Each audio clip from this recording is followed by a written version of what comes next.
இந்த வீடியோல நம்ம அமெரிக்கன் பிரசிடென்ட் டொனால்ட் ட்ரம்ப் அவங்களோட மனைவிகள் பத்தி தான் பார்க்க போறோம். இவர் 1977ல இவானா அப்படிங்கிறவங்க திருமணம் செஞ்சுக்கிறாங்க. இந்த திருமண பந்தம் மூலமா டொனால்ட் ட்ரம்ப் அவங்களுக்கு 3 பசங்க இருக்காங்க. Donald junior, Ivanka Trump, Eric Trump. இந்த திருமண பந்தம் 1990ல ஒரு எண்டுக்கு வந்துருது.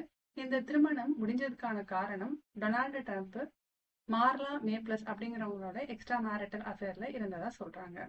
ஆனா டொனால்டு ட்ரம்ப் 1993ல மார்லா மேப்ளஸ் அப்படிங்கிறவங்களே ரெண்டாவதாக திருமணம் செஞ்சுக்கிறாங்க. இந்த திருமண பந்தம் மூலமாக டொனால்ட் ட்ரம்ப் அவங்களுக்கு டிஃபானி ட்ரம்ப் அப்படிங்கிற ஒரு மகனும் இருக்காங்க. ஆனால் இந்த திருமணமுமே 1999ல ஒரு எண்டுக்கு வந்துருது. இதுக்கு இவங்க 2 பேருக்குள்ளமே ஒரு இன்கம்பேட்டபிலிட்டி இஷ்யூஸ் இருந்ததுனால இந்த திருமண பந்தமுமே முடிஞ்சதா சொல்றாங்க. 2005ல டொனால்ட் ட்ரம்ப் மெலேனியா அப்படிங்கிறவங்கள திருமணம் செஞ்சுக்கிறாங்க. இவங்க தான் இப்போ டொனால்ட் ட்ரம்ப்போடைய தற்போதைய மனைவி. இந்த திருமண பந்தம் மூலமா டொனால்ட் ட்ரம்ப் அவங்களுக்கு பேரன் ட்ரம்ப் அப்படிங்கிற ஒரு மகனும் இருக்காங்க.